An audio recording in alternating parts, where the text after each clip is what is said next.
Notre dernière entreprise du jour, GPS Monaco Group, une société spécialisée dans la gestion des produits importés de Chine pour le compte de groupes français et européens. Avec nous sur le plateau, son président fondateur, Patrick Bogaerts. Bonjour. Bonjour madame. Alors présentez-nous l'activité de l'entreprise spécialiste de l'import de produits made in China. Oui, GPS Monaco Group fonctionne comme une centrale d'achat externalisée spécialisée Chine. Donc nous faisons pour nos clients tout ce qui est sourcing, qualification d'usine, suivi de production, tout ce qui est certification, contrôle qualité et toute la supply chain. Vous suivez aussi le réacheminement des produits. Exactement, exactement. Alors, on connaît évidemment les avantages de travailler avec la Chine, notamment sur les tarifs. Quelles sont les difficultés qui sont généralement rencontrées par les groupes européens ? Moi, je les vois à deux niveaux. Le premier niveau, ça concerne plutôt tout ce qui est différences culturelles, le fait qu'on est à 10 000 km, qu'il y a des décalages horaires de 6 ou 7 heures l'hiver, il y a tellement d'habitudes qui sont différentes. Alors, les gens ont l'habitude de travailler avec des sociétés souvent européennes ou françaises, et ils sous-estiment littéralement toutes les différences auxquelles ils vont devoir faire face en Chine. Par exemple, qu'un oui n'engage pas de responsabilité. Oui, c'est ça que vous me disiez. Voilà. On dit oui, et voilà. finalement c'est oui, je vous ai entendu, mais c'est pas oui, je m'engage à être là ce matin à 9h. Effectivement, en Europe, on n'a pas cette habitude. Voilà, donc ça, tous ces aspects-là font que c'est vraiment plus compliqué. Et une des raisons, à mon avis, pour laquelle beaucoup de sociétés ne réussissent pas leur projet en Chine. Le deuxième aspect, c'est comment contenir ses prix sur l'année, par exemple, ou sur une période déterminée. Comment faire en sorte que les délais seront respectés. C'est-à-dire que les prix qui ont été dealés ne sont pas forcément respectés, les dealés au départ ne sont pas forcément ceux qu'on retrouvera à l'arrivée, les délais non plus, c'est ça ? Exactement.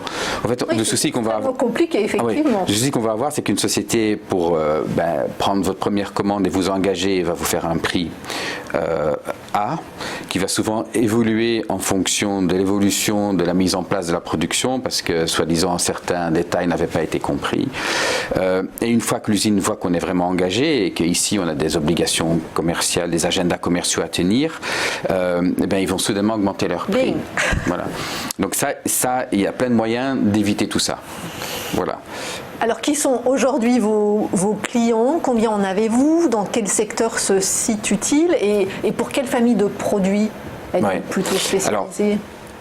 Aujourd'hui, on signe des contrats de confidentialité avec nos clients, donc je ne peux pas trop citer de nom, mais ce que je peux vous dire, c'est que cette année, on va finir avec l'importation de plus de 1500 conteneurs. On travaille autant pour des très grands groupes, connus, surtout des acteurs Internet ou dans la grande distribution, des distributeurs européens, français, mais beaucoup de PME également. Donc ça, c'est la typologie, donc c'est vraiment un spectre assez large. Après, sur les produits, nous on fonctionne par rapport à une offre de services. Donc on a des clients qui vont nous demander d'optimiser leurs achats. Donc on sait aujourd'hui qu'à l'achat, il y a souvent des points à gagner, et comme souvent toute la productivité a déjà été atteinte dans tous les départements, en gagnant des points à l'achat, ils peuvent augmenter leur rentabilité. Donc ces clients-là vont nous demander simplement de faire des exercices et des simulations sur des volumes d'achat connus. On a une autre typologie de clients qui va nous dire, voilà, nous on a une cible de clientèle, on leur vend 3 gammes de produits, on voit qu'un concurrent en vend 6, on veut développer 3 gammes de produits supplémentaires. Ou on a encore d'autres profils de clients qui vont nous dire, nous on a inventé un produit, on est une petite boîte, une start-up, il faut commercialiser ce produit maintenant, donc il faut avoir un partenaire pour le produire là-bas et nous garantir que la qualité sera celle qu'on a demandé, et avec tout le déroulement qui sont attendus par le client. Et alors concrètement, sur les produits, vous êtes plutôt sur des produits industriels, sur des produits, je ne sais pas moi, de textile, ou sur des produits de la vaisselle? On a vu qu'il y avait beaucoup d'imitations de vaisselle qui venait de Chine. Oui, mais il y a déjà beaucoup de grandes marques qui fabriquent là-bas. Oui, alors il y a des moyens souvent pour quand même mettre dessus Made in Italy par exemple, alors que ça vient direct de Chine. Mais ça c'est un sujet encore différent. Mais donc c'est vrai qu'aujourd'hui avec les 30 millions d'entreprises qui sont présentes en Chine, c'est une unité de production magnifique. On peut vraiment tout y produire. Nous, on n'est pas dans le textile, on est plutôt dans tout ce qui est biens de consommation. Alors ça va de tout ce qui est éclairage, solaire, LED, tout matériel électrique, tout ce qui est outillage jardin, outillage à main, tout ce qui est déco maison, déco jardin. Oui, c'est vraiment un périmètre très vaste. Et à côté de ça, on a à peu près 30% de notre chiffre d'affaires qui est réalisé par des projets sur mesure. Donc vous avez une société qui distribue du café, qui va nous demander des machines à café, de produire 200 000 tasses selon un nouveau modèle qu'ils ont dessiné, ou on va avoir un fabricant de vélos qui va nous demander de faire des composants en carbone. Donc voilà, c'est assez vaste. Et alors, est-ce qu'on peut dire un mot sur vos équipes, et notamment celles basées en Chine? Comment ça se passe? Parce que c'est quand même là-bas le nerf de la guerre, et c'est là-bas que tout est vérifié finalement. Oui, tout à fait. En fait, les départements qui sont présents, déjà c'est tout ce qui est gestion de projet. Donc là, c'est la phase pour moi la plus importante, parce que c'est la personne qui va gérer les dizaines de process qui ont chacun des sous-process pour mener à bien une production. Donc en amont, vous avez effectivement les acheteurs. Ça veut dire que vraiment, la personne là va dans l'usine et dit voilà le process, il faut les prendre par la main. Mais en fait, il faut être hyper présent à chaque étape. C'est une des erreurs qui sont pour moi les plus commises, c'est de ne pas être présent à chaque étape et pas aller auditer le fournisseur, les fournisseurs du fournisseur, etc. Donc en gros, les départements, ça renchérit pas mal le coût de production, non ?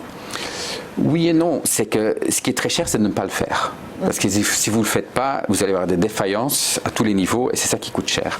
Alors que finalement, si on ramène, nous, le chef de produit ou le chef de production, il ne va pas aller dans l'usine, il va désigner des inspecteurs. On a une base de plus de 120 inspecteurs Chinois, qui sont que vous avez formés, qui sont tous formés avec nos critères, qui ont tous les processus.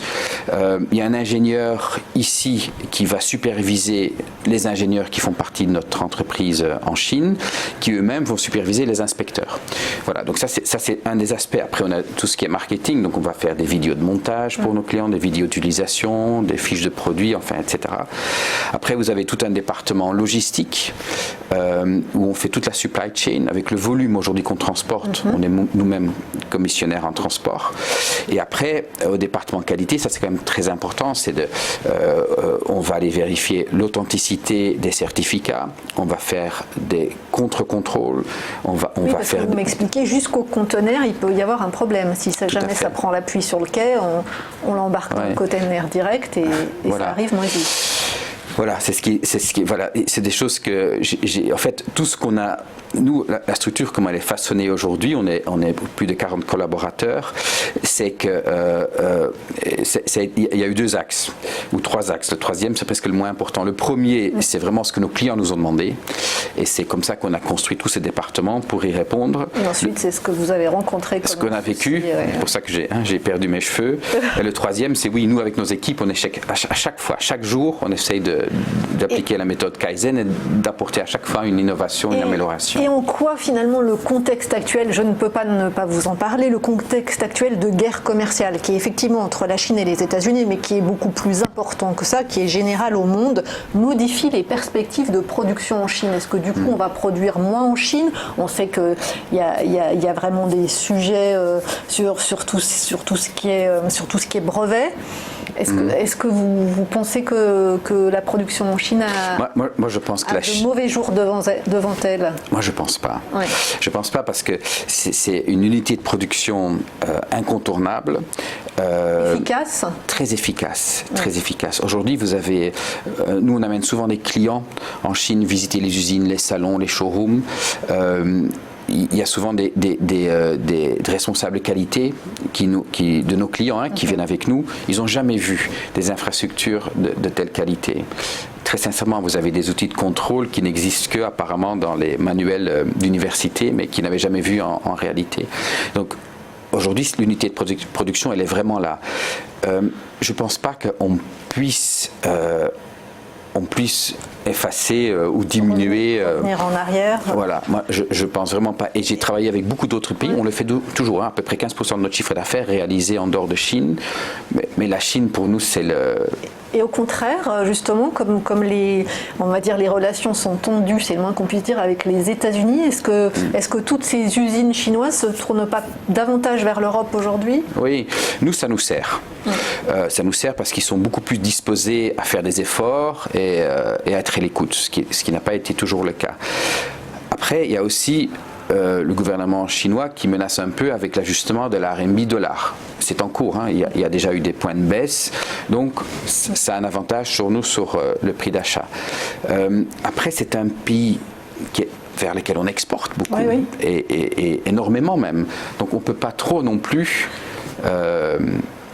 lancer cette guerre, selon moi. Juste pour revenir à votre entreprise, expliquez-nous un petit peu comment fonctionne le modèle économique rapidement et peut-être peut-on avoir une idée de votre chiffre d'affaires? Oui, tout à fait.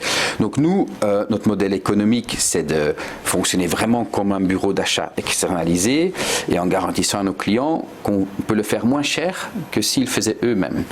Vous prenez finalement des commissions? On prend des commissions. Donc sur l'achat, on prend une commission. Vu qu'on achète très bien et qu'on peut amortir nos charges sur aujourd'hui plus de 1500 conteneurs, du moins en 2019, fait que même nos clients qui ont des grosses structures en place là-bas et qui font vraiment le comparatif, ils viennent vous chercher. Voilà. Et il y a des sociétés, il y en a une à Paris qui a un très grand parc, et 98% de ce qu'ils achètent est acheté via des sociétés comme nous. Donc c'est qu'ils ont bien calculé qu'effectivement c'est rentable de le sous-traiter. Oui. Votre chiffre d'affaires? Aujourd'hui on dépasse les 20 millions et on a déjà, comme on a une visibilité parce qu'on a beaucoup de réassorts dans notre chiffre d'affaires, on a une croissance déjà minimum de 30% annoncée pour 2020. Ça, c'est magnifique. Juste pour terminer, parce qu'il nous reste 2 secondes, quels sont vos relais de croissance?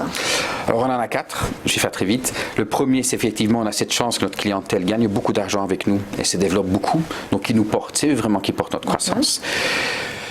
Le deuxième, c'est je suis présent aujourd'hui et on est pas mal présent dans les médias, donc c'est vrai que ça nous apporte aussi via le bouche à oreille des nouveaux clients qui nous sollicitent avec un projet d'achat. Le troisième axe, c'est que vu qu'on devient vraiment qualifié dans des gammes de produits particulières, on commence à les proposer aussi dans d'autres pays aujourd'hui, puisque l'effort a été fait en amont déjà.